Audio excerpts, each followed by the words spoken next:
a dar de sedimentos, de nutrientes, regula los patrones espaciales porque modela el paisaje, busca recuperar espacio. El río se mueve y va modelando el territorio, tiene memoria. Y esto como arquitecto ustedes lo tienen que saber a fuego, de agua. Tiene memoria, el río fluye por donde fluyó siempre. ¿Y qué es ese lugar? Ahí lo vamos a ver. Hay una planificación que siempre se centra en los límites administrativos y fragmenta la dinámica fluvial. Si sobre esta cuenca pongo los límites comunales, ya toda la cuenca, el sistema y toda su dinámica se rompe, ¿ya? Entonces, tenemos que empezar a ver a la cuenca como unidad de espacio de planificación de lo que sea. Y si tengo un predio o dos predios, en mi microcuenca, pero siempre tratar de buscar la cuenca. A ver, vamos a proyectar algo. ¿Dónde está mi cuenca o mi microcuenca? Y desde ahí tenerla presente, no es que, pero tenerla presente porque eso nos va a dar muchas respuestas a nosotros. Entonces, miremos acá. La cuenca es tomada como una unidad funcional en la que ustedes pueden utilizar perfectamente porque convergen procesos geomorfológicos, ecológicos e históricos, ¿no? Como podemos ver en este modelo que está acá. Se puede trabajar a distintas escalas, como ya les dije, y tiene mecanismos de autorregulación. Digamos que entre comillas como un organismo vivo la cuenca, ¿sí? Donde sus restauraciones también consiste en devolver al paisaje fluvial sus flujos naturales de aguas, de sedimentos y nutrientes. Y digamos que la cuenca respira a través de la evaporación, de la infiltración, del escurrimiento, ¿sí? La red de drenaje es como en el cuerpo humano, el sistema regulatorio, el sistema de donde fluye nuestra sangre. Entonces, si yo voy a estudiar la piel, bueno, tengo que ver las plaquetas rojas si vienen, cómo está mi sistema de circulatorio, ¿no? Entonces, por ahí siempre cometemos de ir olvidándonos. Esto no se asusten, es básicamente para explicarles cómo definimos que un río es sano o está en equilibrio, ¿da? La cuenca siempre se la trabaja en estas tres partes: baja, media y alta. ¿Cómo sabemos si este río está en equilibrio o no? Bueno, los hidrólogos pensaron mucho en qué manera podemos ejemplificar y pensar cuando un río está sano. Bueno, después de varios intentos en 1977, Lane hizo este invento en donde dice que el río busca el equilibrio entre la pendiente, el caudal y la carga de sedimentos. Ustedes vean, tan, con las infraestructuras se maneja mejor. Esto es como una balanza romana. De un lado tengo el tamaño de sedimento, entonces mientras más sedimento grueso tengo, más pesado va a ser. Entonces esta aguja se me va a mover para allá y voy a tener más sedimentación, ¿sí? Luego, si tengo más fino, la balanza se mueve para este lado porque va a haber más agua, entonces voy a tener más erosión. Este otro lado, este otro brazo de la balanza es la pendiente, una pendiente, supónganse de acá. Entonces, la parte alta, donde hay más pendiente, si está más pesada, imagínense esto que baja, hay más erosión. Y en una parte llana, con menos pendiente, va a haber más depósito de sedimento. Eso es lo básico que tienen que entender. Es el juego entre la pendiente, el sedimento, y que es esta fórmula que está acá, y la descarga de agua. Teniendo esos tres componentes, ustedes pueden entender cómo se mueve o funciona un río. Entonces, si ustedes van a planear infraestructuras arquitectónicas de orilla de río, ¿sí? O en humedales, tienen que pensar que el río se mueve, es dinámico. Y este es un ejemplo muy simple. Imagínense que acá el propietario uno deja la vegetación nativa, ¿no? Y para conservar su espacio fluvial. Tenemos un vecino, el propietario 2, que en su predio elimina la vegetación para tener una vista despejada a su campo, a su paisaje, y hace una construcción en su planicie de inundación. Y luego el propietario 3 canaliza y hace defensas para proteger el agua. Entonces, ¿qué ocurre?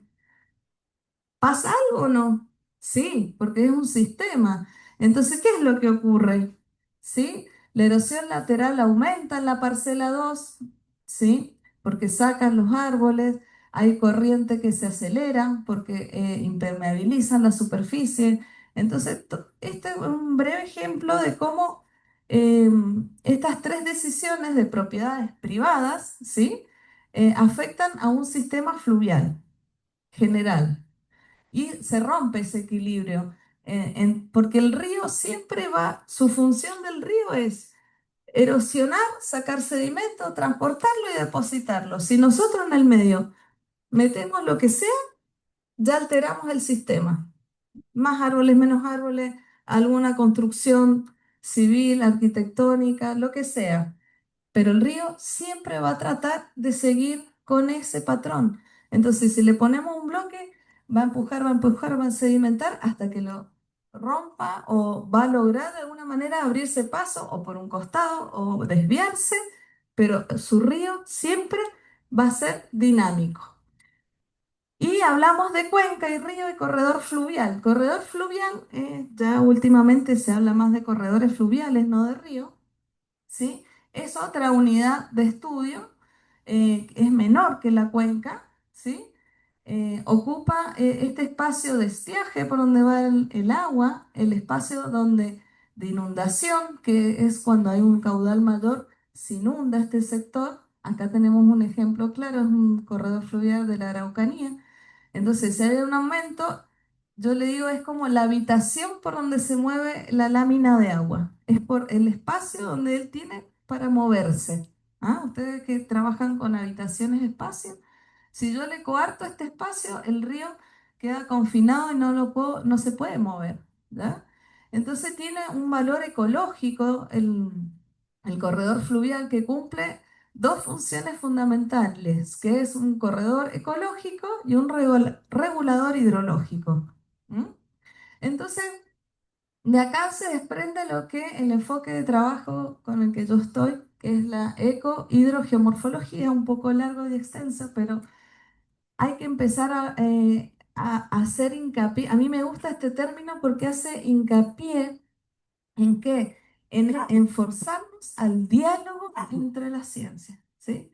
O sea, yo no voy a ser una ecóloga o una hidrogeomorfóloga y nada más. Voy a tratar de dialogar y buscar soluciones, no yo sola, sino en trabajos interdisciplinarios.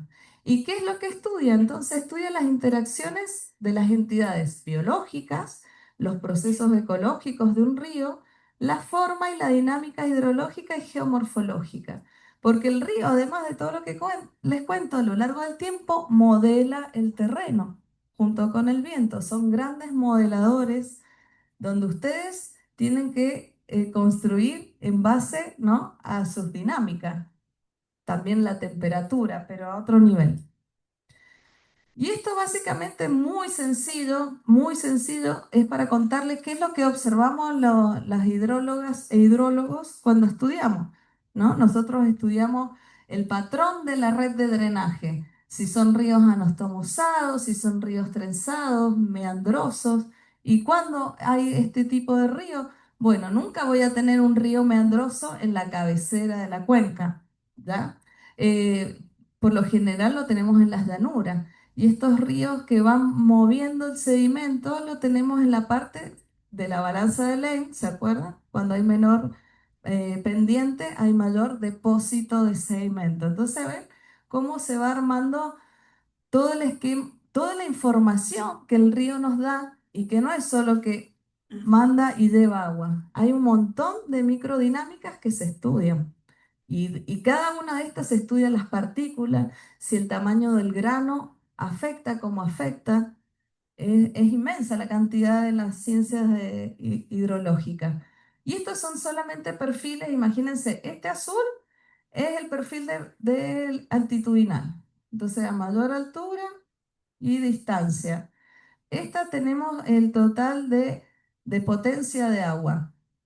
Esta es la línea de volumen de sedimentos. Entonces, menos depósito de sedimento, más depósito de sedimento en la parte baja. ¿Ya? Entonces, esto es como el ABC. Y estos son los patrones que tienen estas láminas de agua, ¿sí? Ya.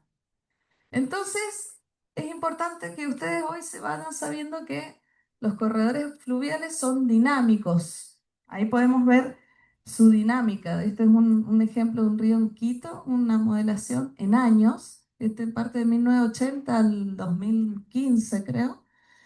Y tienen que ver que los ríos em, cambian, tienen procesos geomorfológicos en todo este movimiento y estos cambios van a ser cambios que duran años, décadas o siglos, pero si hay alguna alteración natural, precipitaciones extremas o deslizamientos o alguna infraestructura que se rompe, van a haber cambios que van a durar horas, días y semanas. ¿Ya? Entonces son súper dinámicos y algo que es muy importante para que ustedes conozcan a los ríos es que tienen conectividad ecológica, tienen una conectividad longitudinal de la montaña al valle a la costa, se conectan lateralmente con la planicie aluvional, el canal activo y la lámina de agua. Y también tiene una conectividad vertical con el agua superficial. Así que ahí vamos viendo todo lo que el río nos ofrece. Pero ahí tenemos nosotros amenazas. Amenazas que los humanos, sin saber todo este conocimiento que les acabo de decir de los ríos, construimos y hacemos actividades económicas y los afectamos. Pero el río tiene memoria. El río tiene memoria. No se olviden nunca de eso. Por ejemplo, hay muchas alteraciones de los corredores fluviales. Yo les traigo solo tres. La extracción de áridos, que rompe el equilibrio natural entre la energía y sedimento, ¿sí? Y que va a compensar el río para erosionar, para seguir su propio cauce. Entonces rompe esa conectividad que vimos recién de la llanura aluvional. Hay una desestabilización de las orillas y también hay un daño que queda localizado, pero que se transmite hacia aguas abajo. Entonces, si yo tengo una zona de extracción de árido en un sector de la cuenca, probablemente la afectación va a estar aguas abajo. Entonces, todo lo que yo haga en el río va a tener su réplica, ¿ya? Los embalses también son sistemas regulados que irrumpen los flujos de agua, ¿sí? Aguas arriba hay colmatación de sedimentos, aumento de la temperatura. Aguas abajo hay más erosión, porque imagínense esta cantidad de agua que sale de repente, aguas abajo y el río sigue normal. ¿Ustedes creen que sigue natural? No, la balanza de Lane, ¿cómo sigue después del embalse hacia abajo? Queda totalmente trastocada. Eso significa que pierde su equilibrio y su estado natural. ¿Ya? Entonces, por ejemplo, los corredores de salmones en los ríos en Estados Unidos, que son naturales, ¿sí? Una especie natural, que no pueden seguir su paso, ¿ya? Y luego tenemos el confinamiento del espacio fluvial, que eso como arquitectas y arquitectos futuros nunca van a tener que construir atentando con el confinamiento del río. No me lo encierren en el río, déjenlo libre y jueguen con él. Ahora vamos a ver varios ejemplos, ¿no? ¿Y esto por qué? Porque ocupan la llanura de inundación, donde cuando hay crecidas el río tiene espacio para expandirse y lo construyen. ¿Ah? Y por diversos motivos. Entonces, tratar de evitarlo. Y vamos a un par de ejemplos. Acá en el río Rahue, ¿por qué traje el río Rahue? Porque el río Bueno, el río San Pedro, Valdivia, son ríos hegemónicos, ¿no? Son top. Y el río Rahue, no. No es un río que se le tenga un valor estético y turístico tan fuerte como los otros vecinos. Entonces, bueno, se las dejo acá para quizás proyectos de tesis y que jueguen con él a ver qué se puede hacer. ¿Ya? Entonces el río Rahue muestra que el puente Cancura cayó en el 2018 después de una precipitación grande porque aguas arriba habían habido extracción de árido. Entonces el agua erosionó las bases de la columna del puente y se cayó. ¿Ya? Ahí vemos cómo el río va respondiendo, no es la precipitación, son las afectaciones que como humanos hacemos al río. El río Rahue también tuvo inundaciones en el 65, ¿eh? Cómo se colmató también la ciudad. Este es un lindo ejemplo del río Klamath. El río Klamath se encuentra entre California y Oregon, en el límite. Es una gran cuenca que ahora en este año que han empezado a hacer allá, a quitar todas las infraestructuras, porque se han dado cuenta que se ha perdido el equilibrio de los ríos. Los peces ya no llegan a desovar. Los sedimentos que llegaban con nutrientes para las especies que viven en el mar, en la costa, ya se ven afectados. Entonces, hay una vuelta a quitar todos los embalses, ¿sí? Y empezar a liberar los ríos que le llaman. Y finalmente otro ejemplo de confinamiento que vimos recién, esto es en el río Curanilahue. Ahora un colega me comentó, están viendo las fotografías aéreas de 1960 y es impresionante cómo actualmente ha seguido la expansión urbana hacia orillas del río. Miren las infraestructuras ingenieriles muy bien diseñadas, con gaviones de roca, pero que igualmente el río el año pasado generó grandes inundaciones y ¿se acuerdan? El ejemplo de esta casa fue impactante en las noticias, que está en áreas urbanas, pero miren, acá está el río y esta es la llanura de inundación y allá arriba está la primer terraza del río. Y mira dónde está el predio y la gente construyendo. ¿Ah? Entonces, ¿se tiene en cuenta la habitación, el corredor fluvial del río? No, no se tiene en cuenta. ¿Mm? Entonces, bueno, vamos a ver si funciona esto. Em, sí, ahí está. Ojalá que puedan ver. Acá salimos de viaje.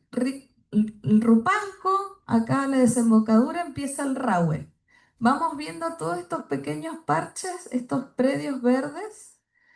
Acá la dinámica de cómo se generan estos lóbulos del río meandroso que fueron abandonados, porque el río es móvil, pero estos meandros fueron abandonados hace muchos años atrás. ¿Sí? Seguimos por acá. Miren los parches de vegetación, también pequeños árboles, predios, parcelamientos que estamos viendo acá. Esto es unas plantaciones. Se ve un poquito mal la imagen, disculpen, pero bueno, no se puede hacer nada. Más lóbulos también aquí del río Meandroso. Estamos yendo ahora en la depresión central de Chile, ¿sí? Del Valle Central. Tenemos estos cultivos que son muy modernos, con protecciones. em, eh, Acá nos vamos acercando al puente que se cayó, que les mostré recién. Hay pisciculturas, otra extracción de áridos que estaba localizada ahí. Y hacemos uso del río y cultivamos. Está bien cultivar, pero bueno, también este río es bastante estable, pero hay otros ríos que no lo son, como vimos recién en el caso del Biobío, ¿no? Entonces que hay que tener siempre mucho cuidado. Y acá vamos viendo el patrón del río que vimos recién, esos patrones de drenaje, los pueden ir reconociendo. Vamos por acá. Barras de sedimento, estas barras que son móviles, si tuvieran vegetación son barras estables, pero si esas barras están ahí sin vegetación es porque algún trabajo especial el río está haciendo. Y vamos llegando, ¿no? Acá más piscicultura, otra extracción de áridos. El pobre Rahue está bien explotado. Otra extracción de áridos ahí también. Y todas estas son consecuencias que se propagan aguas abajo. Y acá llegamos a Osorno, donde vimos el río confinado. Pero bueno, acá están construyendo un parque ¿bien? No sé si lo conocen, tienen un lindo diseño con multicancha que está respetando el cuidado de este área de la llanura aluvional de lo que queda del río. Y acá queda otro espacio más que ojalá no construyan más viviendas, que ojalá sea un espacio ganado para, quizás puede ser un futuro proyecto para ustedes, de soñar y pensar un espacio ahí para que el río no esté confinado. Y sigue la llanura aluvional y nos vamos yendo hacia la conexión con el río Bueno, porque el Rahue es un afluente del río Bueno. Y acá se ve bien el corredor fluvial. Miren, la llanura y las terrazas se van viendo acá.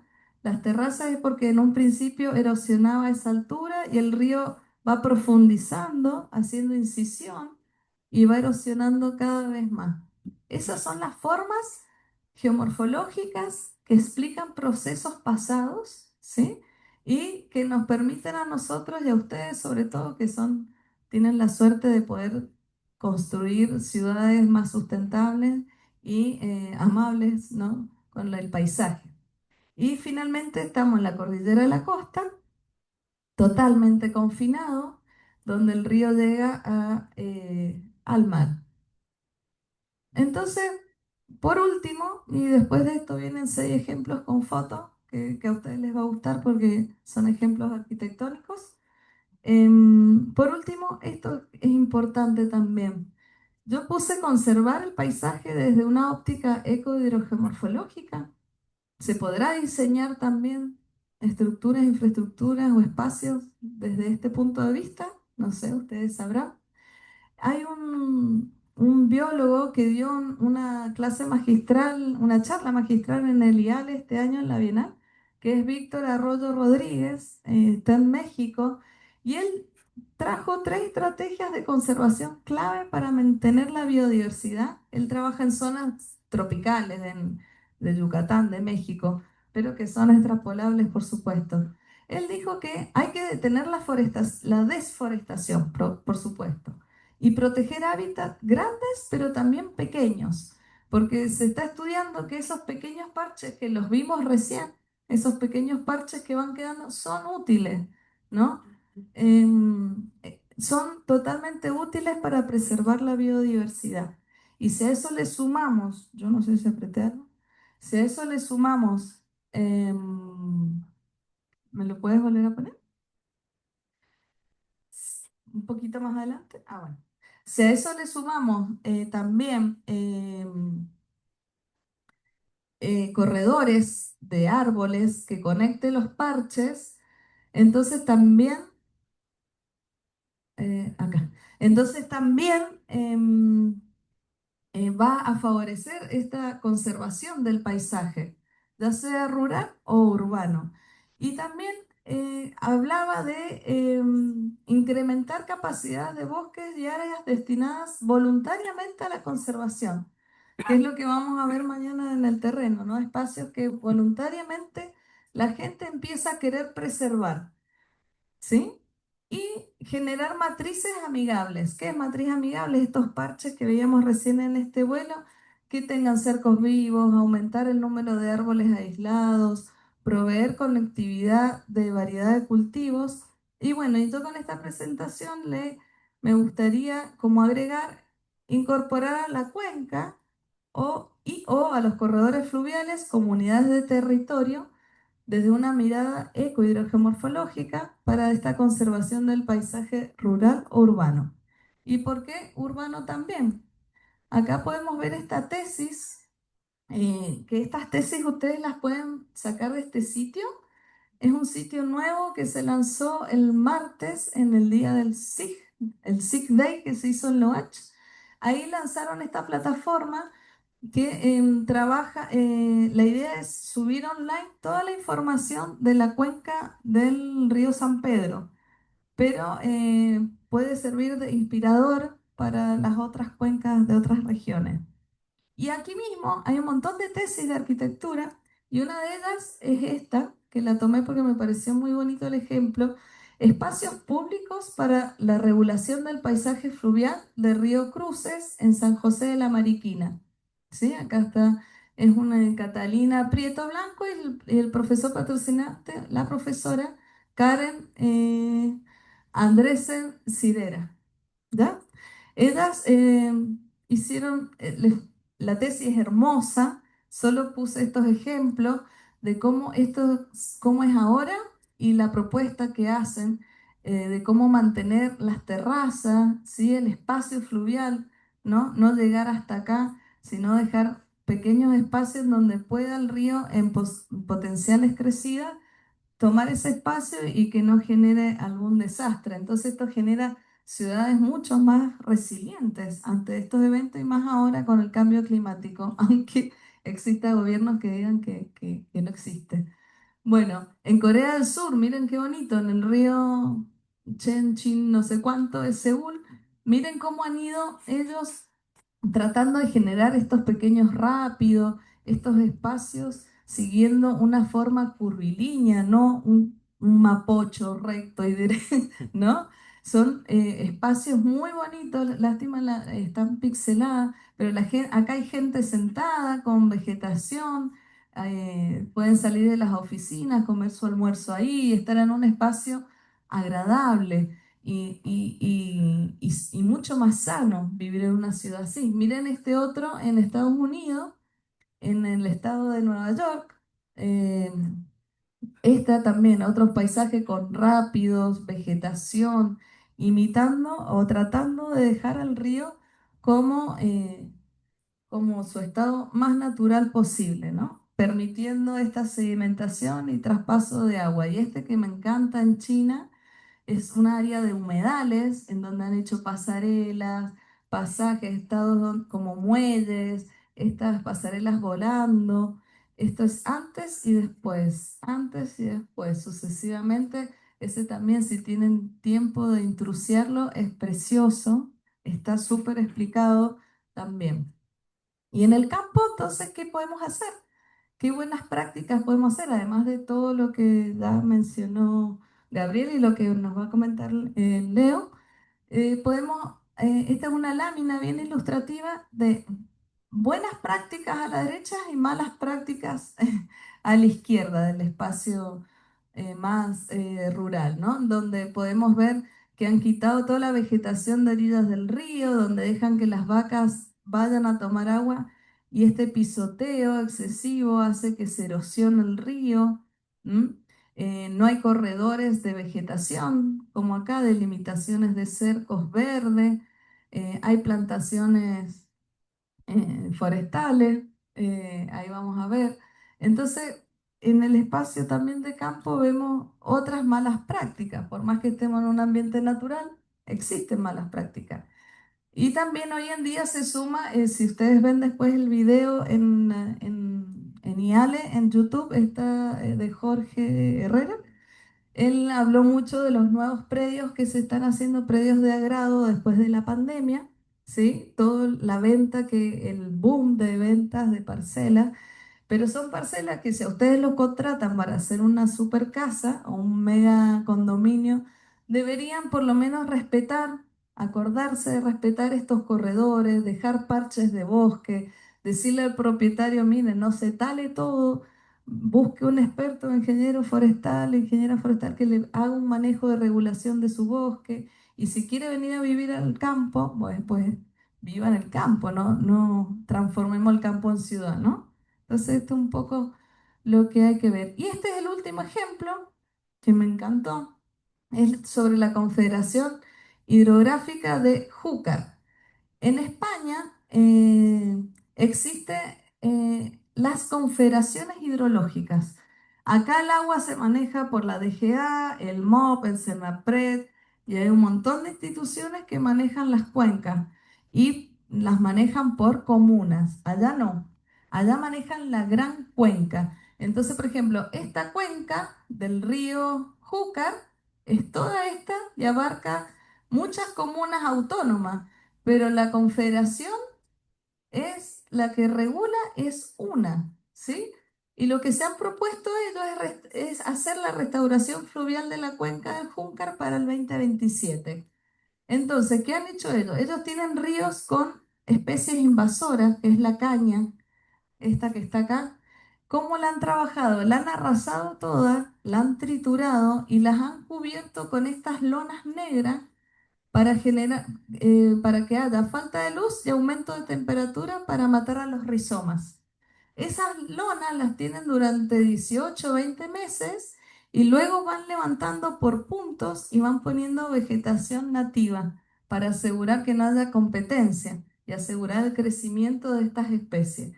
Y luego tienen, acá está el río sin la caña, está con caña, el río sin la caña y acá cubierta. Y están teniendo unos resultados súper, súper buenos, favorables, a pesar que dice que la gran desventaja es el mantenimiento de las labores, porque estas lonas se rompen, tienen pérdidas, vienen animales, entonces hay que estar monitoreando como todo constantemente para que tenga buen éxito. Así que para finalizar, unas reflexiones que les quería dejar sería como invitarlos a ampliar la forma de mirar, ¿sí?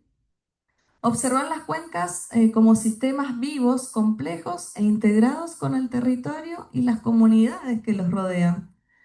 Trabajar a escala de cuenca es clave para gestionar procesos territoriales porque los ríos no responden a límites administrativos, como ya vimos, sino a dinámicas ecológicas, hidrológicas y geomorfológicas. Y ustedes ahí, en ese ambiente, tienen que construir y diseñar. ¿Ya? Entonces, mantener siempre, ojalá, un enfoque transdisciplinario, ¿sí? Donde, porque ninguna disciplina por sí sola puede abarcar la complejidad del paisaje. No solo ampliar la mirada, sino que mejorar las tomas de decisiones. ¿Ya? Muchas gracias.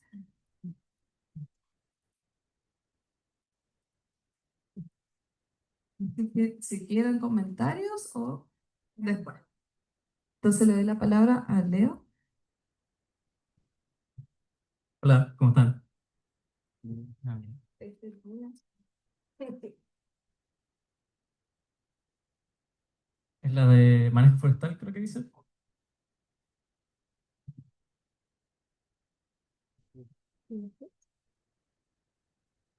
Bueno, para ir avanzando un poquito, mi nombre es Leandro Chaura, soy ingeniero forestal, titulado también este año junto a Gabriel, titulado en la Universidad Austral de Chile. Y hoy día les voy a hablar un poco más de manejo forestal como alternativa de diversificación productiva en predios rurales, que eh, se escapa un poquito de las charlas de los chicos, pero en realidad tiene varios puntos de diálogo que o sea, y uno de los propósitos también de esta presentación es poder dialogar carreras que normalmente no hay un diálogo permanente, en el sentido de que nosotros normalmente en la carrera se instaura o se nos enseña cómo manejar entornos rurales o más bien recursos naturales, en este caso recursos forestales, pero en realidad no nos enseñan mucho de cómo llevar eso a sistemas urbanos, que es donde entiendo ustedes están más bien asociados. Entonces, imagino que ocurre lo mismo para ustedes. A ustedes no se les enseña mucho sobre sistemas naturales y ese es un propósito, o sea, ese es uno de los propósitos también de esta presentación, poder llevar un poco del conocimiento que se tiene sobre sistemas naturales y su manejo a conocimiento más bien del sistema urbano. Eh, entonces, la idea de esta presentación es responder principalmente estas tres preguntas. ¿Cómo llegamos al escenario actual? Entendiendo más o menos, nosotros sabemos bastante bien cómo es el escenario actual, pero no sé si se entiende muy bien cómo llegamos a ese escenario. Un poco hablar de cuál es el escenario actual y en función de eso, qué podemos hacer. En este caso, manejo forestal. Entonces les coloco esta foto que es el lago Ranco desde la cima del Parque Pico Toribío en la comuna de Futrono, porque normalmente los paisajes naturales son en principio consecuencias de eventos que ocurrieron en el pasado. Entonces normalmente, o sea, y sobre todo los lagos precordilleranos tienen un origen glaciar. Pero para entender cómo llegamos a eso hay que entender un poco de historia natural. Entonces, en ese contexto, en el caso de los bosques de Chile, estuvo afectados principalmente por estos tres procesos. El primero, el más conocido yo creo, que es la colonización chilena-europea, principalmente asociado a eventos de incendios forestales para la apertura de tierras, enfocados o con el propósito de ganadería y agricultura. ¿Ya? Eso tiene un efecto que es principalmente fragmentación de los bosques. Tenemos una superficie que antes de la llegada de los colonos era continua, donde ustedes veían, había bosque, y con la llegada de esta colonización se fragmentaron los bosques. En segundo lugar, tenemos la etapa de floreos, es decir, la corta de los mejores árboles del bosque. Eso tiene consecuencias, sobre todo genéticas en el bosque, ya que en el fondo tenemos un sistema que a lo largo del tiempo evolucionó adaptándose como o donde estaba conformado, perdón, por individuos que eran los mejores del bosque, que se adaptaron con el tiempo, pero de forma artificial se fueron eliminados por el acto humano. Eso genera que con el tiempo, como quedaron vivos los peores individuos, se van a reproducir entre sí los peores individuos, y eso tiene un efecto en los bosques. Y principalmente el objetivo de ese tipo de floreos era para la producción de madera. Y finalmente, en el periodo industrial, que estaba principalmente caracterizado por las plantaciones forestales, después del decreto ley, generó una sustitución, dependiendo de la fuente, de cerca de 200.000 hectáreas de bosque nativo.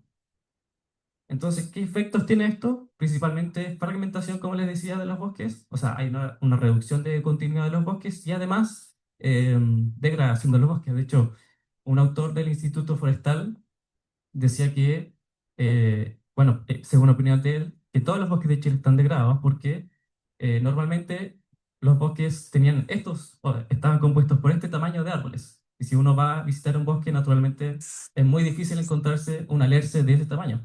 Y este, de hecho, es un alerce, que es una foto de un alerce sacado al principio del siglo XX. Ahora, es posible encontrarse un árbol de ese tamaño, pero o la probabilidad de encontrárselo es muy pequeña. Entonces, algo de razón tiene ese autor. Y entonces, otro elemento relevante son las reformas agrarias que vienen o venían a regular un poco cómo estaba ordenada la tierra en ese momento. Entonces, después de la Segunda Guerra Mundial, vino la Comisión Económica para América Latina y decía que hay países desarrollados y subdesarrollados, y por lo tanto los subdesarrollados deben entender a países desarrollados. Y Chile cayó en la categoría de país subdesarrollado. Y una de las grandes causas que tenía, entre otras, por supuesto, era que había, había grandes latifundios en Chile y además poco productivos, entendiendo bajo esta visión de que los países tienen que ser capaces de producir por sí mismos. Y además había una enorme desigualdad en relación con los trabajadores que habían en estos grandes latifundios, que prácticamente había esclavitud. Entonces, había una necesidad importante de regulación de cómo se distribuye la tierra en ese momento. Y estos tres gobiernos, principalmente el gobierno de Jorge Alessandri, que crea la ley de Macetero, la 15.020, que en el fondo se llama Macetero porque aun cuando la iniciativa era esto de necesidad de regular esta distribución de la tierra, el efecto es bien poco en ese. Hubo un efecto bien menor. Entonces, por eso llega el siguiente gobierno, que es el gobierno de Eduardo Frei Montalva, que ahí ya se distribuye o tiene un mayor efecto este tipo de iniciativas, distribuyendo cerca de 4 millones de hectáreas. Y finalmente, con el gobierno de la Unidad Popular, Salvador Allende ya en el fondo aplica todo este tipo de leyes y ya se expropian cerca de 6 millones de hectáreas, si no me equivoco. Y después viene el gobierno de la dictadura militar, que en el fondo viene a revertir todos esos procesos, pero aun cuando de cierta forma lo revierte, ya habían un efecto de tres gobiernos anteriores. Por lo tanto, el efecto de todo este tipo de iniciativas ya se habían alcanzado de cierta forma. Entonces, ¿en qué punto nos encontramos? Actualmente tenemos que el recurso forestal en Chile cubre cerca del 24% de la cobertura del país, que entendiendo que la superficie del país es de 75 millones de hectáreas, la cobertura forestal del país es de cerca de 17 millones de hectáreas, entendiendo que antes de la llegada de la colonización era 30 millones de hectáreas, es decir, en menos de 500 años la superficie de bosque nativo del país se redujo a prácticamente la mitad. Porque de esas 17 millones de hectáreas, el 86%, 87% es de nativo y 2,3 millones de hectáreas son de plantaciones forestales. Y dentro de el bosque nativo, el 30% tiene alguna figura de protección, parques nacionales, reservas nacionales o monumentos nacionales. Entonces, este es el contexto de tenemos bosques fragmentados y además degradados, no se olviden de eso. Y en relación con la distribución de la tierra para el año 2021, tenemos, creo que estas dos figuras resumen muy bien cómo se distribuye la tierra actualmente en Chile. El primero, vemos la figura de la izquierda, donde tenemos las unidades productivas agrícolas, que En el fondo quiere mostrar cómo, de quién es mano o cuántas manos hay en la Tierra en este momento, que no tiene, está muy relacionado con los números propietarios, pero con las unidades productivas agrícolas se entiende de la misma forma. Entonces tenemos cuántas unidades productivas hay según el tamaño de esa unidad productiva. Entonces, hacia la izquierda tenemos unidades productivas más pequeñas y hacia la derecha unidades productivas más grandes. Entonces tenemos que hay cerca de 120.000 unidades productivas agrícolas de menos de 10 hectáreas. Entonces, ¿cuál es la conclusión de esta figura? Que tenemos muchas manos con poca superficie en Chile. Y por otro lado, tenemos la figura de la derecha, donde el eje Y, o de la ordenada, están en millones de hectáreas de superficie. Ya, entonces la idea es llevar estas unidades productivas a cuánta superficie acumulada equivalen. Entonces nos damos cuenta que estas pocas unidades productivas equivalen a más de 40 millones de hectáreas. Entonces, ¿cuál es la conclusión de esto? Es que hay pocas manos con demasiada superficie. Recuerden que la superficie del país son 75 millones de hectáreas y en pocas unidades productivas privadas, podemos decirlo, corresponden a más de 40 millones de hectáreas. Entonces, en el contexto en que vive el entorno rural es que en el fondo tiene muchos vecinos por estas pocas superficies de las unidades productivas, pero también hay otra parte de Chile que tiene mucha superficie. Tenemos estos dos extremos, que está dada de nuevo por esta historia de la reforma agraria.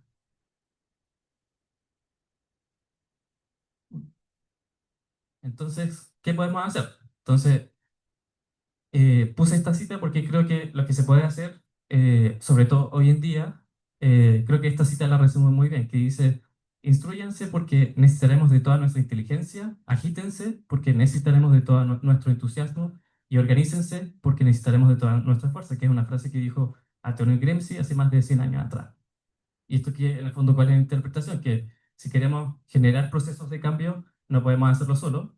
Necesitamos a otro que quiera un cambio, no necesariamente que piense igual, pero que quiera un cambio. Necesitamos gastar calorías, o sea, hay que moverse para que los procesos de cambio ocurran. Y además hay que estudiar, o sea, hay que instruirse para saber de que no estamos repitiendo los mismos procesos que sabemos que no funcionaron en el pasado y a partir de eso generar cambios verdaderos. Entonces creo que el manejo forestal viene a responder un poco esta cita. Entonces, para poder aplicar manejo forestal, primero necesitamos entender eh, cuáles son las demandas sociales, ¿ya? Que en términos bien simplistas, el ser humano necesita energía, agua, alimentación y un techo para vivir. Y quizá aquí me quiero detener un poco en el tema de la provisión o sea, finalmente, todo esto que el humano demanda, los bosques es capaz de proveerlo. Y específicamente los techos, que ahí va en relación con la madera, el año pasado se publicó un trabajo científico en la comuna de Valdivia, donde decía cuál era la percepción de la gente de Valdivia en relación a la construcción de madera y sacó tres principales conclusiones. La primera es que tiene una percepción negativa sobre el mantenimiento de la construcción de madera, es decir, hay una relación eh, negativa o sea, la construcción de madera está muy relacionada con pestes que hoy en día, con la tecnología que hay hoy en día, en realidad eso no es así, es una percepción, pero no es realidad. Está muy vinculada con incendios, que es natural, pero si uno compara y se ha demostrado en otros países que construyen madera, edificios en madera, se ha demostrado que ante un incendio, porque finalmente ahí los incendios pueden ocurrir, un edificio construido en concreto o con fierro, no sé cuál serán los materiales, aguanta mucho menos, es decir, el riesgo de que aquellos que habiten ese edificio mueran es mucho mayor, porque el tiempo de salida es mucho menor que el tiempo que tienen en un edificio construido en madera. Y aun cuando sí sabemos que es inflamable, pero el tiempo de esa inflamabilidad es mucho mayor que en un edificio construido en concreto. Entonces, hay tecnologías hoy en día que en realidad combaten esos mitos que se tienen hoy en día. Otro elemento importante para poder manejar los bosques es, por supuesto, conocer el recurso forestal. No es lo mismo un bosque de lenga en Magallanes que un bosque de siempre verde en la región de los lagos. Son dinámicas diferentes y, por lo tanto, las actividades silvícolas que se tienen que ejecutar sobre esos bosques son diferentes. Entonces, por eso es importante la especie que domina ese bosque de forma natural. También es importante conocer cuál es la estructura de ese bosque, es decir, no es lo mismo un bosque joven que un bosque adulto. Son, en general, las estructuras más simples están asociadas a bosques jóvenes o también estructuras simples, por ejemplo, las plantaciones forestales son estructuras simples. Es la misma especie, misma altura prácticamente, misma distribución incluso de los árboles, entonces esas son estructuras simples. Y en función de la estructura uno va actuando de una forma diferente. Y también tenemos la productividad de la topografía, que eso determinan la producción de bienes y servicios que tiene ese sistema. No voy a generar actividades muy intensas sobre el sistema si sé que ese sistema lo más probable es que se degrade si no tiene la capacidad de responder. ¿Sí? Eso está muy relacionado con la productividad. Y también, por supuesto, considerar, entendiendo que estamos en un contexto de que prima la economía, hay que entender que cualquier actividad que yo quiera hacer tiene un costo. ¿Sí? Entonces, por lo mismo hay que tener o entender la factibilidad económica de eso. ¿Cuál es la inversión? El tiempo de retorno, que para que se hagan una idea o para que se entienda este concepto de tiempo de retorno en bosques, o la inversión que yo tenga o coloque sobre un bosque, el tiempo de retorno que se me devuelva esa inversión es mucho mayor que si yo quiero vender helados. Por ejemplo, si hoy día quiero comprar helados para venderlos, mañana ya mismo se me puede retornar ese dinero. O sea, el tiempo de retorno es de un día. En caso de los bosques, si yo invierto en bosques, el tiempo de retorno que se me devuelve esa inversión pueden ser, en plantaciones forestales son, dependiendo de 10 años, 20 años, 30 años, pero en bosques nativos estamos hablando de 30, 40 años como mínimo. Y también tenemos la capacitación, que está muy relacionado con esto de instruirse, porque en el fondo necesitamos de gente que entienda estos procesos y eso tiene un valor finalmente. Y en función de estos tres elementos, las demandas sociales, el recurso forestal y la parte económica, es que se pueden aplicar determinadas actividades silvícolas. Entonces hay medidas silvícolas para la regeneración, cortas, intermedias y cosechas, que eso es lo que me voy a enfocar ahora. Entonces, ¿qué es la silvicultura?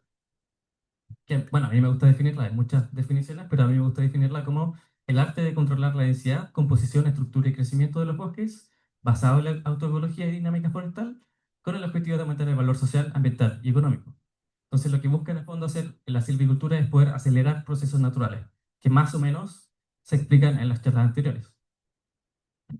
Entonces, en el caso de los bosques, en ecosistemas forestales, ¿cuáles son estos procesos naturales? Se, por eso mismo presento este pequeño esquema bien simple.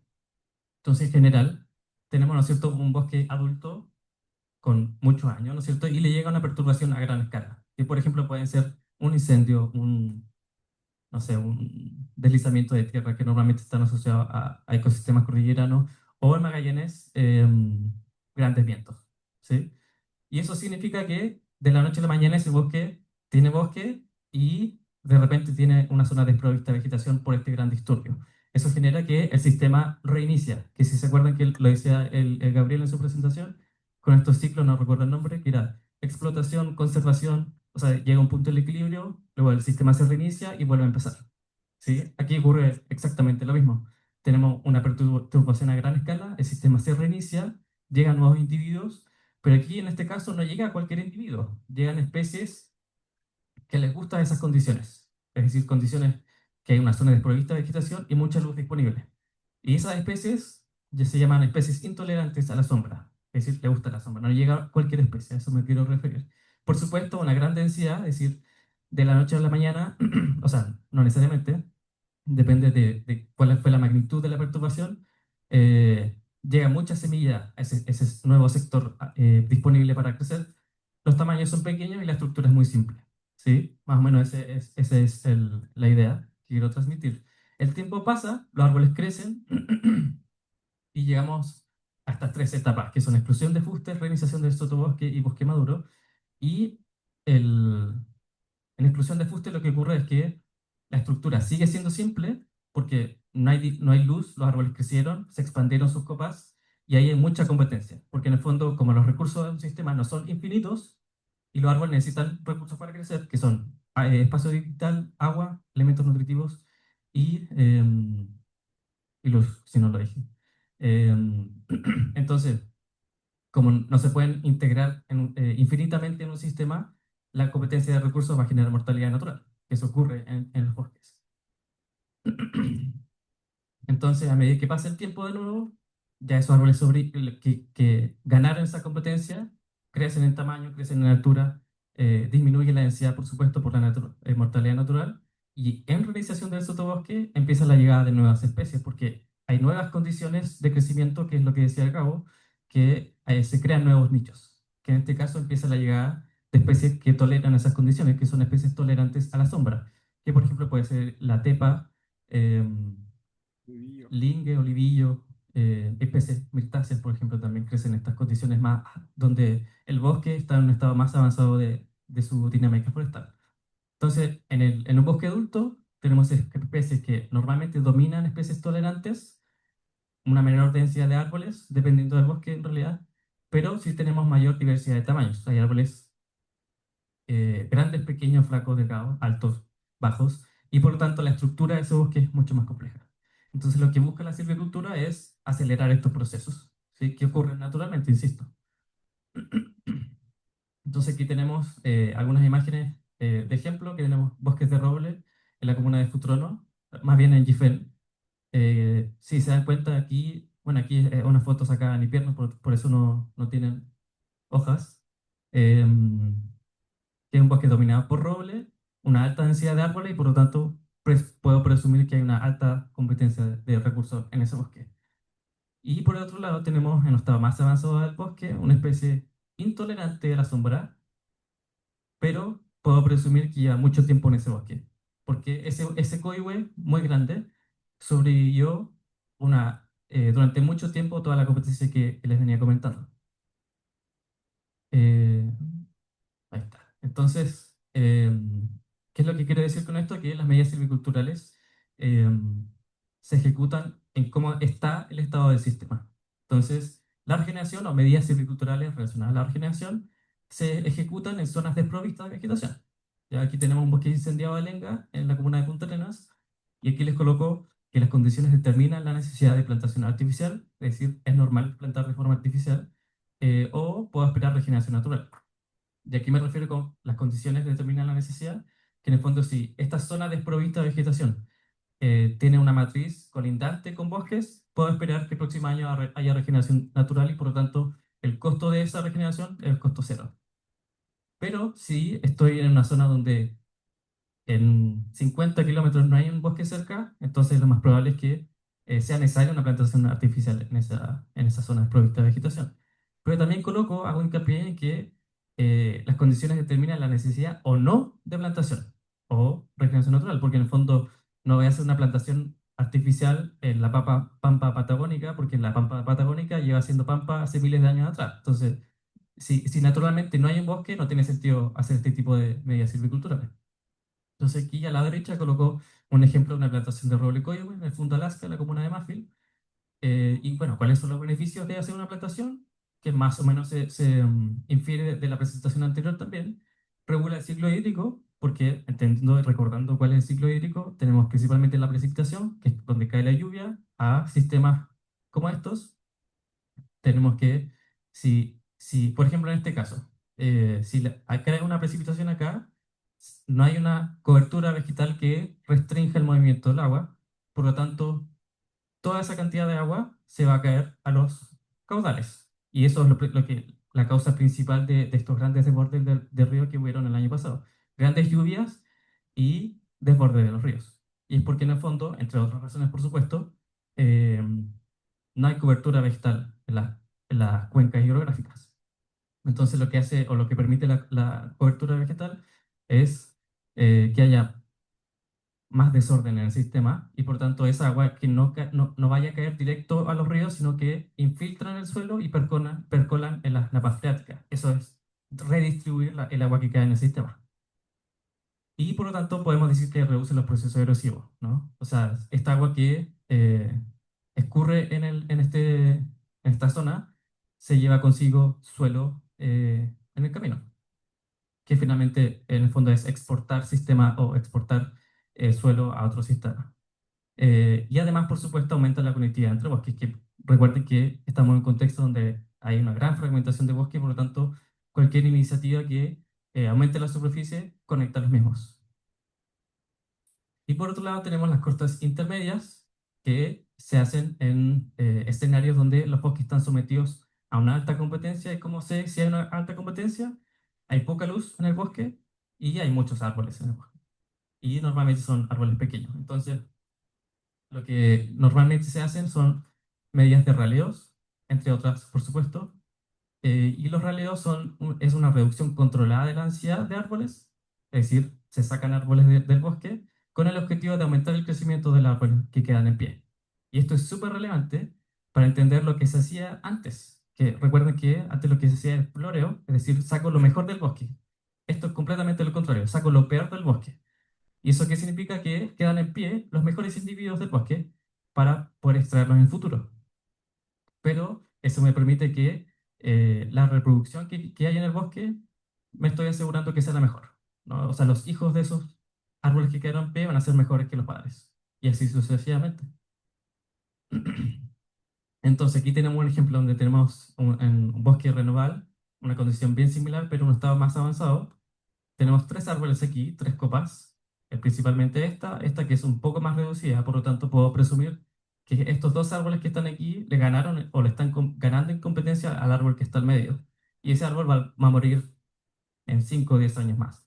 Pero con medidas como los raleos, yo lo saco 10 años antes, ¿sí? Porque va a morir, porque todas las señales de ese árbol me lo están diciendo. Entonces, aquí se ejecutó un plan de manejo en el predio del predio Chiscaihue y aquí se genera una apertura del dosel. Entonces, este espacio va a estar aprovechado por estos dos individuos que quedaron en pie. Y eso significa mayores recursos para crecer. Hay mayor espacio vital, más llegada de luz, mayor cantidad o elementos nutritivos y agua que quedan disponibles no para tres, sino para dos individuos. Eso aumenta las tasas de crecimiento de ese árbol y puedo decir que aumenta la vigorosidad también de esos árboles y como se hace en todo un bosque, aumenta la vigorosidad del bosque en sí. Y eso aumenta la productividad del sistema. Entonces, y relacionada a las métodos de cosecha que se ejecutan en estados de bosques más avanzados, adultos principalmente, tenemos dos ramas de cómo se cosecha en un bosque. En este caso tenemos la silvicultura coetánea, que significa que es un bosque que tiene una clase de edad. Las plantaciones forestales ocupan este tipo de método, que tienen bueno, en las plantaciones forestales es más extremo todavía porque es un sistema muy homogéneo. La misma especie, misma densidad, eh, mismo manejo incluso, y hasta el mismo material genético, es decir, es un clon plantado muchas veces. Eh, pero el método que... Ah, no, no, perdón. Aquí tenemos entonces ese tipo de silvicultura coetánea genera este tipo de curvas. Que tenemos el tiempo en el eje X y en el eje Y es rendimiento, que en el fondo es la producción de madera. Entonces, en un tiempo cero, que es donde ocurre la regeneración, que puede ser artificial o natural, por supuesto que hay cero producción de madera, pero a la medida que los bosques crecen, van acumulando más y este tipo de bajadas son los raleos, que recuerden, son una reducción controlada de la densidad, es decir, sacrifico un poco de madera para que los árboles que quedan en pie acumulen más. Entonces, en un tiempo determinado, si se dan cuenta aquí, volvió a tener el mismo volumen o cantidad de madera que tenía en un tiempo anterior, pero está acumulado en una menor cantidad de árboles. Entonces los bosques crecen, se ejecuta otro raleo y llega un momento dado en que se cosecha. Entonces si llega esta curva a volumen cero, quiere decir que se sacó todo el bosque, es decir, una tala rasa. Pero la tala rasa, que es uno de los mensajes principales de esta presentación también, no es el único método de cosechar un bosque. La tala rasa es sin duda el método más intenso para un sistema y no se ejecuta o no se debería ejecutar en todas las condiciones. También existen el árbol cimiero, que es menos intenso, pero sigue siendo intenso, y la corta protección. Entonces, ¿cuál es qué me determina qué método ocupar? Principalmente la especie, o sea, principalmente la condición del rodal o del bosque, la topografía, pero también la especie que busco favorecer en su regeneración, porque recuerden que en el fondo este tipo de cosecha busca simular lo que ocurre naturalmente, o sea, una perturbación a gran escala que, bueno, ahí obviamente al ser humano le impacta porque en el fondo la escala en que ocurre eso es mucho mayor de forma natural que de forma artificial. Y por tanto, de forma natural, un humano en su historia evolutiva lo vio una vez en su vida, lo más probable. Por ese impacto, o tiene un impacto visual tan alto hoy en día. Entonces, las especies que buscan favorecer este tipo de método son especies que les gusta esa gran apertura de luz, o en el caso de la corta de protección, que obviamente no le voy a explicar cuál es, pero para que se entienda de que hay otros métodos de cosechar el bosque, en este caso la corta de protección busca favorecer especies semi-tolerantes a la sombra, es decir, que está como entre medio. Y una de las desventajas que tiene es que obviamente deja el suelo descubierto luego de la cosecha, por eso no se debe hacer en cualquier escenario. Por ejemplo, pendientes muy elevadas, eso tiene un alto riesgo de erosión y por lo tanto no se tiene que hacer ahí. Y de hecho, ahí directamente no se debe cosechar de esa forma. Y uno de los beneficios es que genera una alta producción de madera en un punto en el tiempo, y esto se repite a perpetuidad en el fondo. O sea, esto repetido una y otra vez. Y eso genera rotaciones. Pero existe otro método de cosecha o de silvicultura, que es la silvicultura multietánea, que es lo que busca o se caracteriza porque el bosque tiene más de una clase, o sea, más de tres clases de edad. Es decir, tenemos bosques jóvenes, adolescentes, por así decirlo, y adultos en un mismo bosque. Y esto lo que genera son ciclos de corta, que si se dan cuenta, en el mismo tiempo, supongamos, lo que aquí se hizo una sola cosecha, aquí se hicieron cuatro cosechas periódicas, pero en ningún momento en el tiempo llegó a cero. Es decir, puedo decir que este método eh, tiene cobertura permanente en el suelo a lo largo de su vida en el bosque, que es, por supuesto, menos intenso que este tipo de método. Entonces, este tipo de cosecha, por supuesto, en ningún caso busca favorecer especies como el coihue o el roble, sino que son especies intolerantes, sino que especies que soportan esas condiciones de sombra. Y bueno, una de las ventajas, por supuesto, es el suelo con cubierta permanente y una producción periódica de madera. O sea, en el fondo, con este tipo de método entro más veces en el bosque, saco menos, pero entro de una forma periódica. Aquí tengo que esperar mucho más para entrar al bosque y recuperar la inversión, recuerden el tiempo de retorno. Y aquí entro más veces, pero saco menos madera. En el fondo, aquí se extrae lo que crece del bosque. Entonces, para finalizar, unas reflexiones finales que un poco hacer este contraste entre hacer parcelas de agrado, que es lo que decía antes Valeria, en el fondo parcela orientada a inmobiliaria me refiero yo, versus hacer manejo forestal en periodos rurales, es que tenemos estos tres grandes valores, o manejando aumenta el valor en estos tres ámbitos. Primero, bueno, en este caso del predio Chiscay, bueno, nosotros estamos orientando a aumentar el valor social, enseñando este tipo de iniciativas a estudiantes como ustedes o estudiantes de ingeniería forestal e ingeniería en conservación de recursos naturales. Y esta es una de las actividades que hicimos durante este año.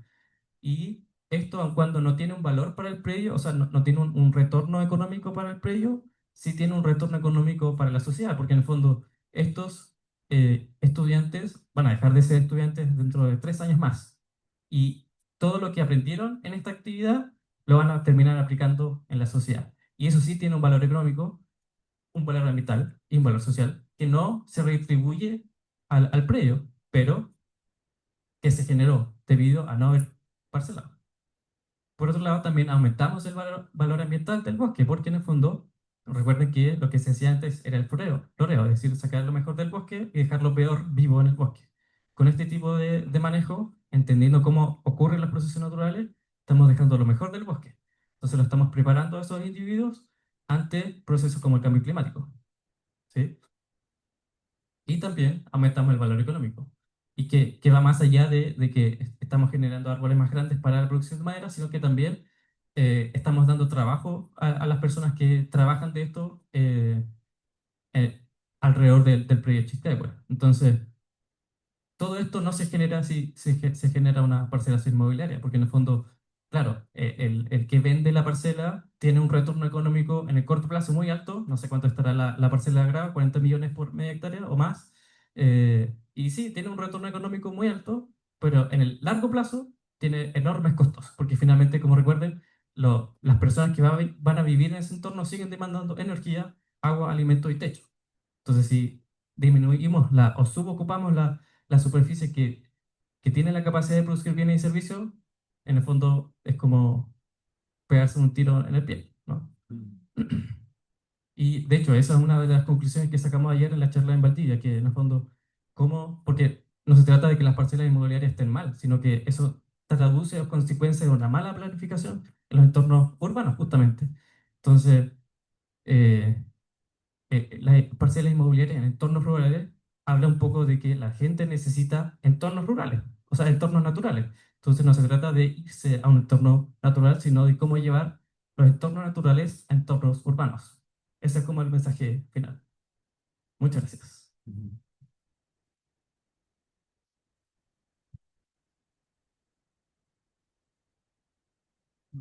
¿Pregunta? ¿Preguntas? Sí. ¿Existe algún ejemplo? Hola, ya, gracias chicos por la charla, son muy interesantes. Bueno, a nosotros nos interesa el diseño, ¿no es cierto? ¿Cómo podemos? Esto está muy en pañales a nivel gubernamental, ¿no es cierto? Como el diseño predial.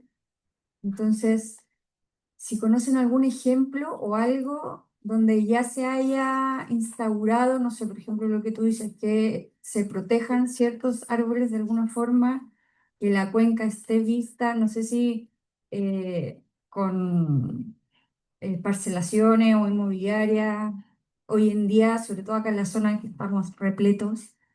Eh, ¿Hay algún ejemplo que nosotros podamos decir, mira, esta podría ser una manera de abarcarlo? Bueno, aparte de Chiscaybe, obviamente, estamos hablando de parcelas, ¿no es cierto?, de 5.000 metros, de cómo una inmobiliaria puede tomar en cuenta todos estos grandes factores al momento parcelar, porque, como bien decía Gabriel, la parcelación se pone sobre una infraestructura natural que existe y muchas veces la fragmenta en vez de darle valor.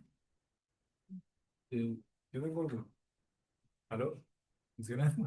¿Aló? Ok.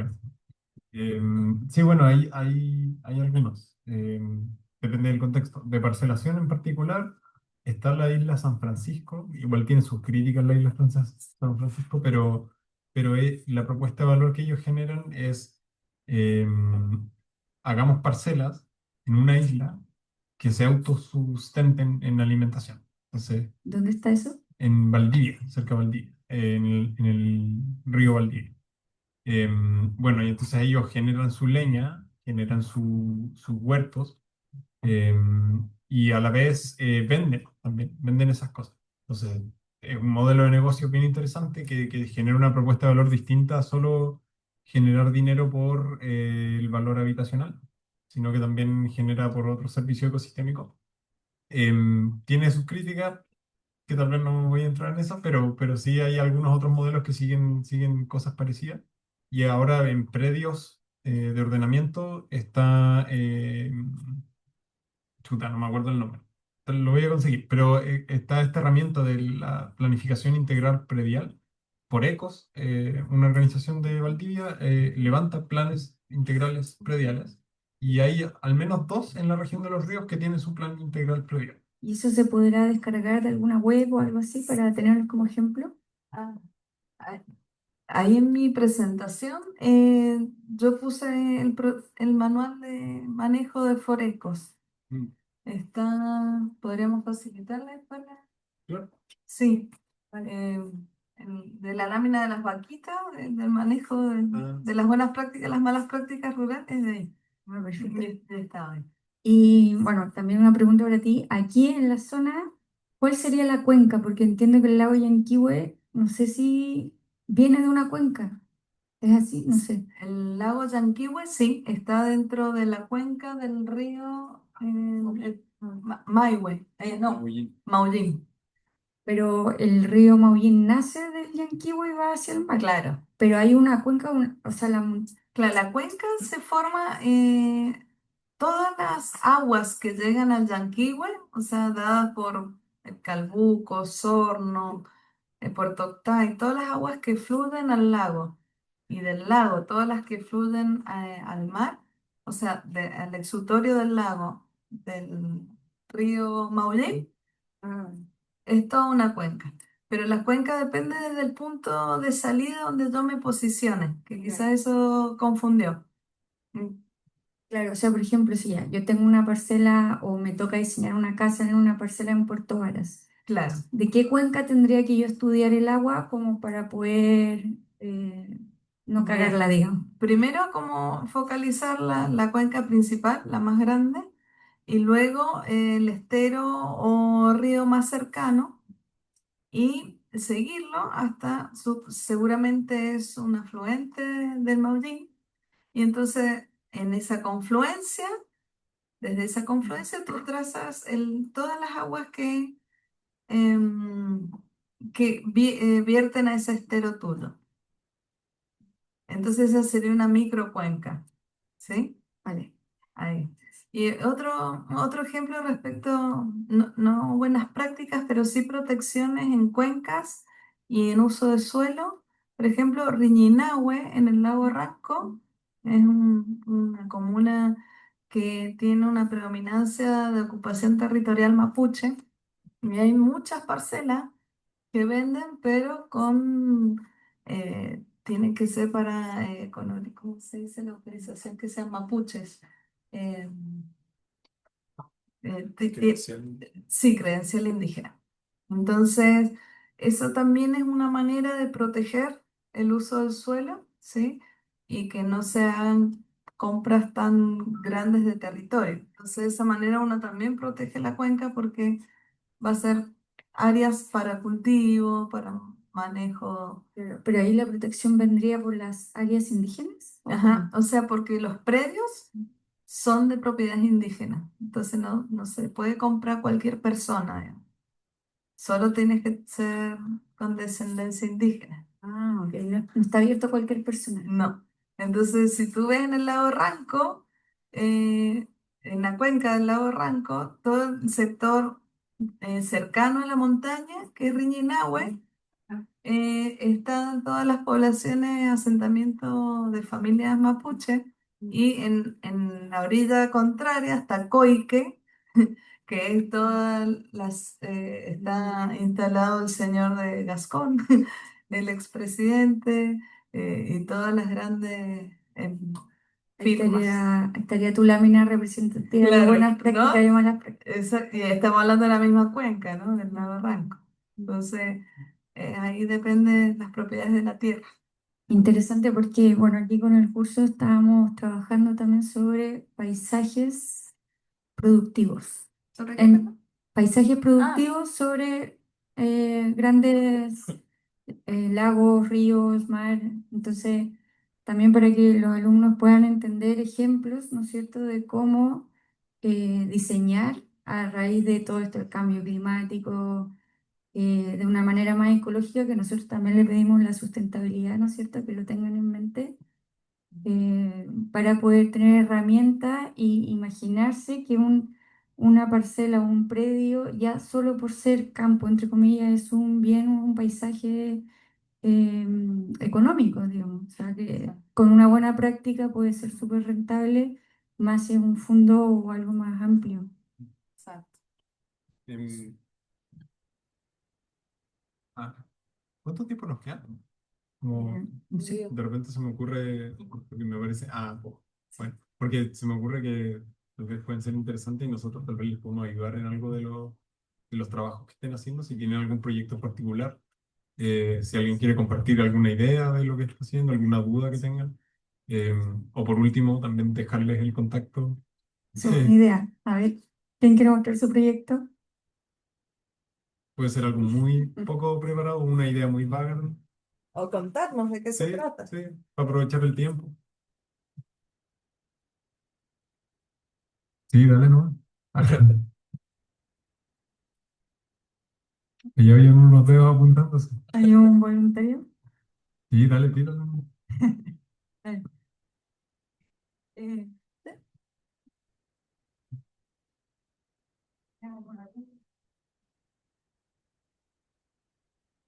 Ah, eh, bueno, yo con mis compañeros estamos trabajando en Puyehue Y el proyecto que nosotros estamos realizando se basa en crear espacios difusos a través de la topografía. Y en ese espacio existen varias instancias que nosotros lo tomamos como estaciones. Existen estaciones comerciales, culturales, la recreativa y la ecológica, a donde hay parte eh, lo que es la zona urbana con lo que es ya lo más natural, porque ahí en ese lado existe lo que es un humedal. Así que nosotros lo que hacemos en el proyecto más que nada es rescatar esas dos cualidades urbanas y lo natural, ya que en el espacio donde existe el humedal resulta que hay más al lado una compresa y en ese humedal hay, hay varios tipos de especies de aves nativas que no pueden habitar muy bien el humedal porque eh, hay un exceso de ruido, por así decirlo. Así que nosotros lo que hacemos es que llevamos el humedal a su interior y a la vez vamos potenciando las estaciones según nuestro comercio. Y también lo que estamos trabajando y lo cual yo creo que podría ser una duda es que nosotros trabajamos con lomos topográficos, trabajamos con la topografía. Y esos lomos lo que hacen es que algunos son limitantes y otros son absorbedores de agua, que son esos lomos tipo esponja a donde lo redireccionamos a lo que es el humedal que estamos haciendo que es artificial. Y más que nada es la forma en cómo lo estamos trabajando. No sé si se entiende. Sí, Sí, sí. oye, ¿no? Y bacán, Lorena de hecho me había mencionado que había un grupo de Puyehue y justamente el predio, el Chiscaihue, eso está al frente del lago Puyehue de Entre Lagos, está justo al lado, así que sé exactamente dónde estáis hablando. Me parece súper interesante. Justamente, claro, estáis hablando del humedal ese que está al lado de la salida del lago, ¿no? ¿Cierto? Que tiene esas compuertas y que esas compuertas son las que generan el ruido. Vale, perfecto. Y esas lomas de las que hablas tú son esas como áreas verdes que hay dentro de Entre Lagos. ¿Cierto? O- ¿Los lomos? ¿Sí? ¿Los lomas? No, nosotros creamos los lomos. Es que Ok. en la parte del humedal, al frente, hay un espacio que está, por así decirlo, en desuso. Ah, Ah, ya, sí. Entonces, mira, tal vez una cosa que les puede servir es entender cómo funcionan los suelos ñadi. Ese sector, justamente, ese es un área de morrenas glaciares. Si se fijan, si se paran justamente en ese punto y tú ves para el frente del río, ves que hay un cerro que va y que da la vuelta a todo el lago. Esa es la morrena frontal del glaciar que originó el lago. No sé si se sitúan en el escenario, pero ahí hay una morrena frontal. Esa morrena frontal justamente está en ese terreno abandonado, que era un antiguo aserradero, por supuesto. Em, y esas morrenas se caracterizan por ser suelos ñadi, suelos que se anegan mucho, que tienen una capa impermeable que evita que el agua infiltre para abajo. Tal vez ahí está ese tema de las lomas impermeables. Y ahí hay tal vez un aspecto que podría ocuparse para biomímesis de repente. No sé, se me ocurre. El suelo añade esta capa de fierrillo ya, y eso genera muchos humedales. Y de hecho, los predios que están alrededor de esas morrenas glaciares son muchos humedales. Y los humedales los suelen drenar porque son suelos ñadi. Entonces ahí hay tal vez valorizar esos suelos y valorizar esa dinámica que ocurre de impermeabilidad de alguna forma que sea relevante para lo urbano, podría ser una buena alternativa. Lo digo, o sea, me emociona porque en realidad es justo el lugar donde vivo y donde me ha tocado observarlo mucho. Y justamente, y de hecho, los bosques de Chiscaihue fueron faenados y todos fueron procesados justamente en ese terreno abandonado. Que iría a este humedal urbano que está siendo plantado por la MUN. ¿Cierto? De ese estamos hablando, ¿no? Bacán. Bueno, no sé, ojalá que les sirva. gracias. Bueno. mm, Más preguntas. Osorno, el río Rahue, de la crecida del río, aprovechen. Digan sus lugares, etc. Allá hay una pregunta.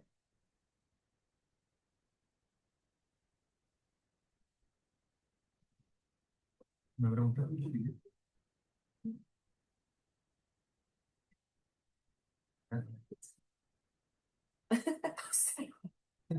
Pero cuéntenos de dónde el trabajo.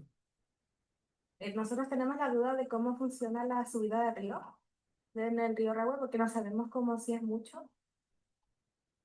¿Cómo no te escucho? Que queríamos preguntar cómo funciona la subida de río en el río Ragua, porque no sabemos cómo cuánto es lo que puede llegar a subir a lo que está normalmente. Como decía usted de que eran más, los tienen memorias el río, ahí tenemos como, nos entra esa duda de el actual, ¿puede tener alguna diferencia de terreno como proyectando a futuro? Michelle, cuéntale dónde están, en qué parte de la ciudad. Estamos justamente en la parte del puente colgante, donde usted vio que estaban como construyendo un parque. Parque, sí. Ya está construido y nuestra propuesta es reformularlo con vegetación y programas en específico, pero es justamente a borde de río. Ajá. Y es ahí donde tenemos la duda si ese sector puede haber una subida de río mayor al que tiene. Ujú. Sí, de subir puede subir. No, no sé exactamente cuántos metros, pero sí puedo guiarte en qué tienen que buscar. Hay que buscar cuáles son los tiempos de retorno, si están seguramente en la DGA o en alguna investigación los tiempos de retorno de inundación. Pero ¿qué pasa? Hoy en día con las precipitaciones que han cambiado su régimen, es decir, en cantidad y tiempo, también pueden haber eventos, y además aumentó la superficie urbanizada, eso aumenta también que al impermeabilizar el suelo, el agua no tenga por dónde filtrarse, entonces escurre y va a buscar su camino y va a buscar, seguramente va a caer al río Rahue y ahí el río Rahue va a elevar su nivel. Entonces eso también hay que evaluarlo. Y en Valdivia, lo que se ha estudiado, pero la distancia de Valdivia al mar es mucho más corta que la distancia de Osorno al mar, y más que tienen toda, como yo les mostré, todo ese confinamiento de las montañas, pero quizás, no estoy segura, no lo he estudiado, hipotetizo que quizás las mareas también, el régimen de mareas del mar, dependiendo el momento, aumentes el nivel del río. No sé si llega la influencia hasta ahí, pero por ejemplo en Valdivia sí, está súper, y esa influencia llega hasta como a los lagos, o sea, como hasta la ruta 5 llega. Pero probablemente, como todo ese zigzagueo por la cordillera de la costa del río Rahue, puede atenuar ese crecimiento regular y natural del río. Y como usted sabe del tema, ¿tendrá algunas páginas Sí, sí, para poder nosotras obtener esa sí, información? yo se las voy a dar. Vale, Sí, muchas sí, gracias. ningún problema, y mi mail también. Vale, gracias. Eh, Solo para meter la cuestión, tal vez, porque lo que quieren identificar es como hasta dónde llega la inundación, ¿no? Más o menos. Entonces, tal vez lo que pueden hacer, no sé si hay acceso acerca del borde del río o desde un puente, tomar una foto, tal vez imprimirla y dibujar dónde están esas líneas que dividen la topografía, porque ese parque está en una zona plana, ¿verdad? Antes del parque, probablemente antes de eso y antes del río, hay una línea que hace un corte. Ese probablemente ya es uno de los límites de una inundación. Y después, en la planicie de ese parque, probablemente hay otra más atrás. Son las terrazas del... Las terrazas. Claro, Sí. pero eso no marca inundación, sino Ah, esas terrazas aluvionales marca el nivel de base del río que tuvo en algún momento. Entonces, no es que llegó la inundación hasta ahí. El río empieza a nivel cero y se empieza a mover, se empieza a erosionar y empieza a excavar y se sigue moviendo. Esos son muchos años, décadas. Entonces, si ustedes van viendo esas terrazas, como acá la que vimos acá en la ciudad, ¿vieron que está ese nivel más alto de la ciudad? Esa es la terraza del mar. O sea, el mar llegaba hasta ahí. y erosionaba y llegaba hasta ahí. Después se ha ido corriendo y por tectónicas y diversos procesos, y bueno, dejamos ese espacio y nos asentamos cerca del mar. Pero si en el vuelo ese que les hice, de esas terrazas como escalonadas, era por donde pasaba el río antes, a la altura mayor, se movía, después hizo incisión, después se empezó a mover, cavó más, se movió para los costados, incisión profunda o lateral. Y ahí va quedando marcado en el terreno las terrazas, esas terrazas fluviales. Sí, porque por lo menos en el área de nuestro proyecto, un lado está marcado, sé que se puede observar que hay una bajada del río y hay un tope, porque está el río, Ujú, un muro y después viene la urbanización. ujú, Pero por el otro es solamente, claro, así. sí, es solamente plano. Ujú, claro. Sí, son esos niveles de río, de la morfología, pero de cientos de años también. Sí. Pero si nos puede decir como alguna forma, alguna página o a dónde poder buscar esa Sí, información sí, para nosotros poder corroborarlo, sería genial. ya, súper. Gracias.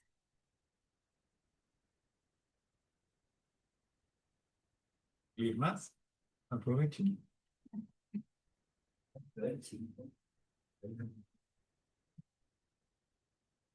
Bueno, yo tenía una pregunta súper clave que, o sea, yo quería preguntar cuáles serían las condiciones a la hora de crear terrazas de captación de aguas fluviales en el río, más específicamente en el río Rahue. ¿Me podría repetir la pregunta?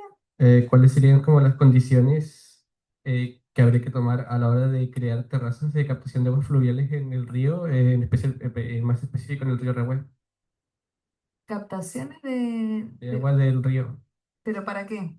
¿Para consumo? ¿Para qué? para riego? Para riego. O sea, eso está regulado básicamente en Osorno, estimo, por la DGA. Entonces no puedes tomar agua de cualquier parte del río. Si tú necesitas para riego como de un parque, ya.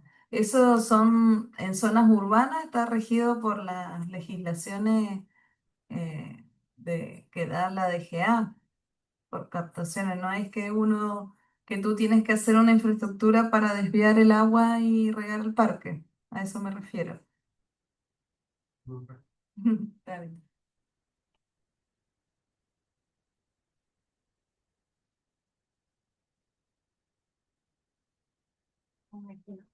Ok, bien. Bueno, muchísimas Gracias. muchísimas gracias por sus trabajos interesantes, así que igual, bueno, pero cualquier cosa nos pueden contactar en cualquier momento.